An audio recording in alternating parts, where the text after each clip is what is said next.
and welcome to another day in the van. It is Friday and most of our work for the week is done, so we will be doing some exploring today. First we gotta do some yoga. I already took William for a walk. My hat was on him. And yeah, we're gonna go explore the French Quarter a little more and do a self-guided tour and get some food. Then my experience of New Orleans will be complete. Hey everyone, I'm Louie and this is my Pity William. We live full-time in my self-converted vintage Aerostar and are traveling the world, well, currently only the US. For the next few months, we will be living, working, and exploring in the southern United States, hoping to debunk stereotypes, learn some history, and eat some good southern food. Oh, and did I mention my mom and her pup are also along for the ride. Thanks for watching and subscribe to find out where we end up each week. Feeling a little grumpy and tired today, but we gotta do another day of yoga here at the park.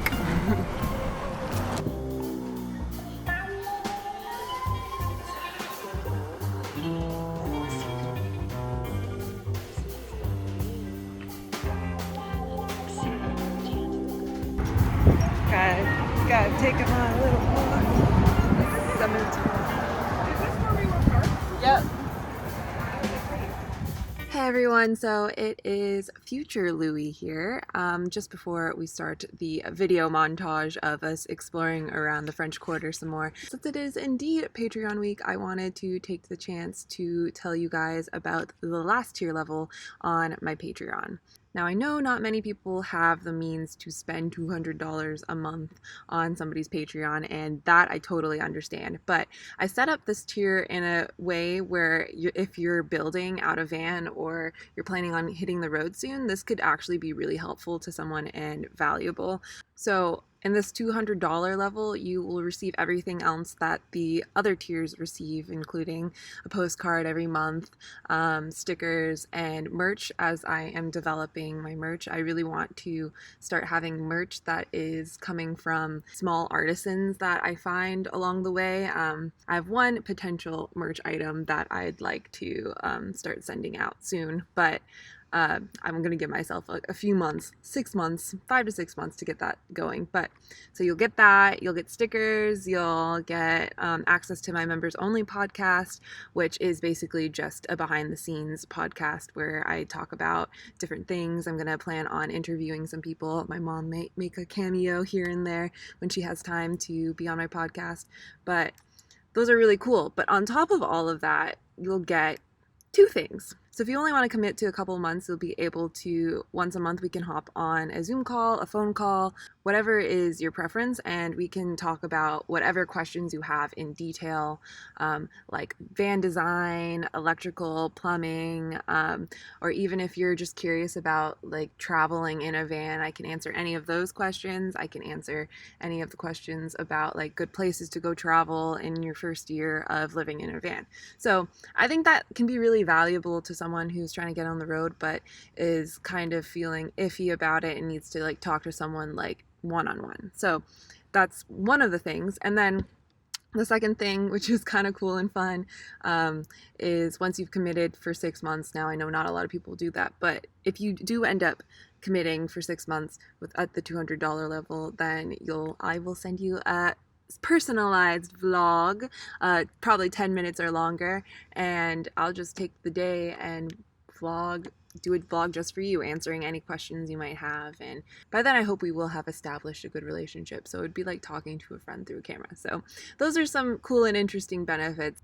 Now, if this is something that is not accessible to you at all, I am over on my Instagram. You can always ask me questions on there. I try to get to as many questions over on Instagram as possible, and as always, you can comment in the comments on my videos, as well as if you do join Patreon at one of the other levels, you can always send me a message, and that's probably the best way to get me now because there's less people on there. And my patrons will have priority if that is something someone might be interested in. I am super excited and I am super ready to do a one-on-one consultation with yours truly.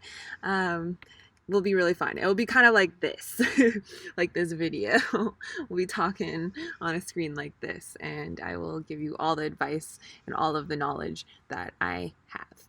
And so It'll be really cool to get into detail about stuff. Okay, thank you for listening to my rant. We will get back to the video now. Okay, bye.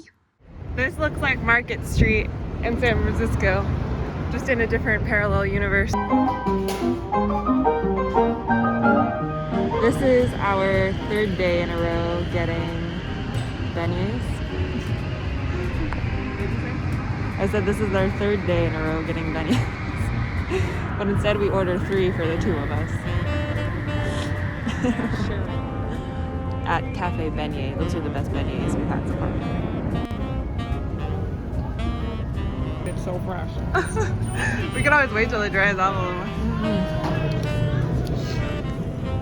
We're addicted to beignets. Those are some of the best beignets in the city. They're soft on the inside, perfectly crunchy on the outside, the perfect amount of powdered sugar, and they come out at just the right temperature. Like, burn your hand. You burn your hand a little bit. They're seriously the best.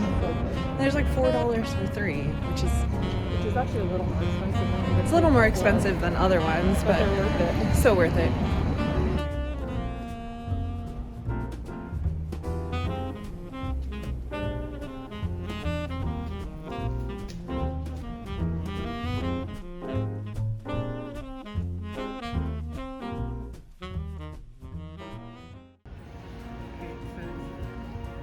If you desire a thrill, have watched American Horror Story, or are interested in dark, gory history, this place is perfect for you.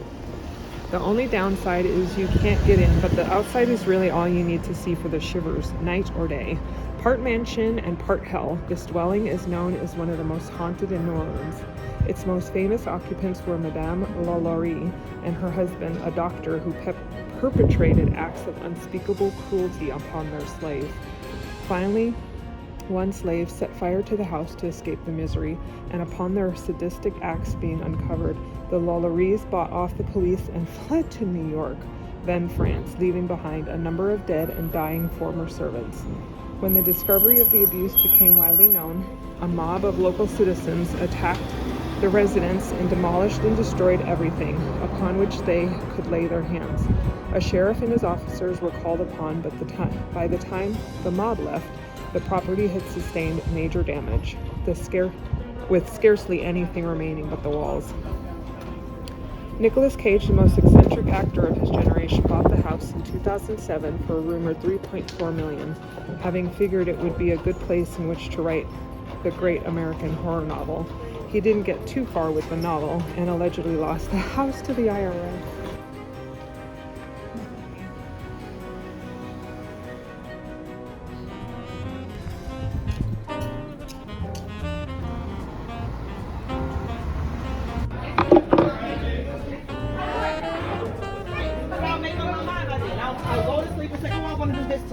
And I'm gonna call you, okay? All right, thank you. My name is Catherine.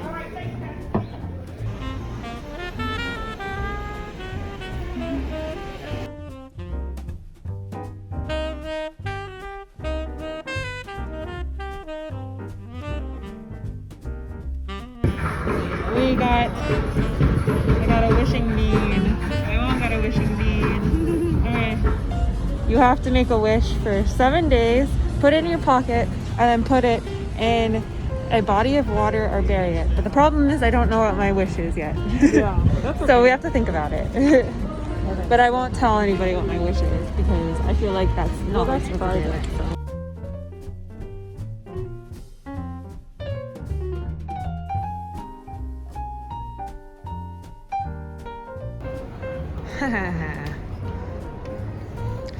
It's very safe up here, outdoor. Just you and me out here. I feel safe, except for the floor is super slanted. You're gonna drop. And then that's a total pulling a mob. And then the mob.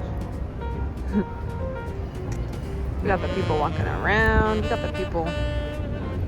We're people watching on the street. We got the preppy people. We got the fishermen people. We got the people on the bikes. We got the people.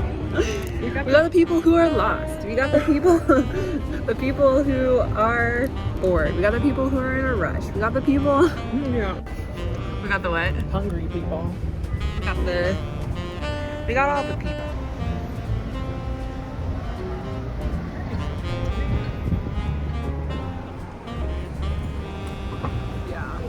about to buy one of these buildings in like 20 years.